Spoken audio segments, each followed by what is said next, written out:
आप और आपके दोस्त को गर्मियों की कक्षा से बचने के लिए शुक्रवार की परीक्षा में अव्वल आना है।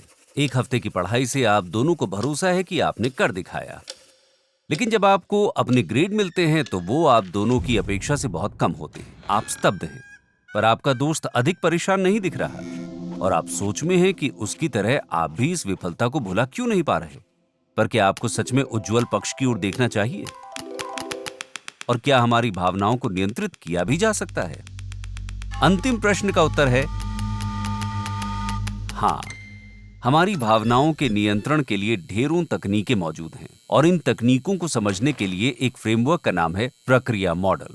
मनोविज्ञानी इसका उपयोग करके जानते हैं कि हमारी भावनाओं का निर्माण करने वाली प्रक्रिया में कहां और कब हस्तक्षेप करें।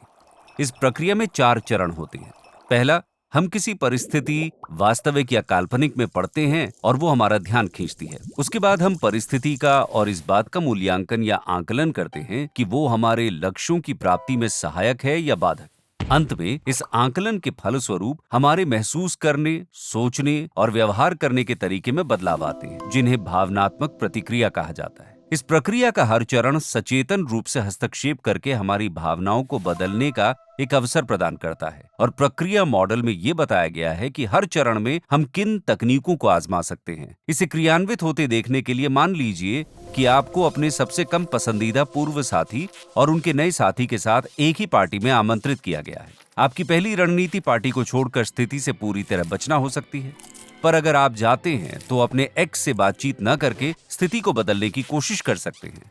अगर ये मुश्किल हो तो आप अपना ध्यान दूसरी तरफ लगाना चाहेंगे, शायद अपने दोस्तों के साथ कोई गेम खेलकर, बजाय अपने एक्स के नए साथी पर ध्यान केंद्रित करने के। एक विकल्प इसका नए सिरे से मूल्यांकन करना कि आप परिस्थिति के बारे में क्या सोचते हैं। चीजों का गंभीरता से आकलन करने के बाद संभव है कि आपको कोई फर्क ही नहीं पड़ता कि वो किसे डेट करता है। अगर इनमें से कोई भी रणनीति काम नहीं करती तो आप हमेशा घटना के बाद अपनी भावनात्मक प्रतिक्रिया नियंत्रित करने का प्रयास कर सकते हैं, पर यह मुश्किल हो सकता है।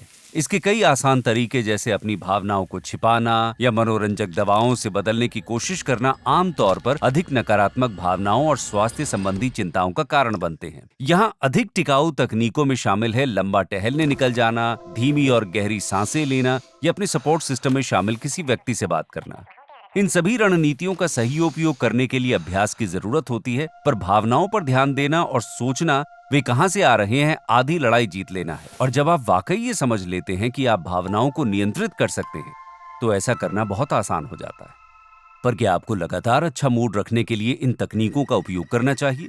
इस प्रश्न का उत्तर इस बात पर निर्भर है कि मूड को क्या बात अच्छा बनाती है। यहाँ ये सोचना आसान लगता है कि हमें हमेशा दुख और निराशा से बचने की कोशिश करनी चाहिए, पर कोई भी भावना अपने आप में अच्छी या बुरी नहीं होती है। परिस्थिति के आधार पर वो या तो सहायक होती है या बाधक। जैसे यदि कोई दोस्त आपको अपने किसी प्रियजन की मृत्यु के बारे में बताए तो दुख महसूस करना और जताना उपयुक्त ही नहीं, बल्कि सहानुभूति जताने और सहारा बनने में भी मदद मिल सकती है। इसके विपरीत अपनी भावनाओं को नियमित अनदेखा करना अस्वास्थ्यकर है, लेकिन एक बार की झुंझलाहट से निपटने के लिए मुस्कुराना पूरी तरह उचित है।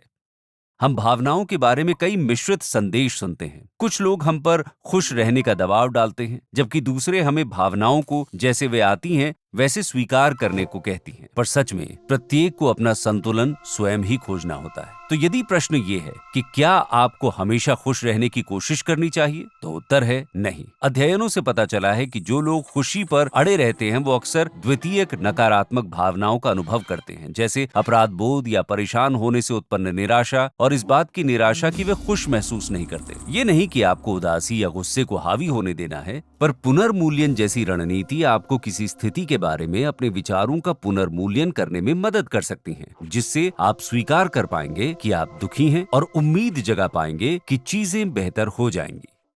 ये कैसे काम करता है, ये सीखते हुए अपने दिमाग को सक्रिय रखें। हमारे चैनल को सब्सक्राइब करें, ये वीडियो देखें। आपका दिमाग आपको धन्यवाद देगा।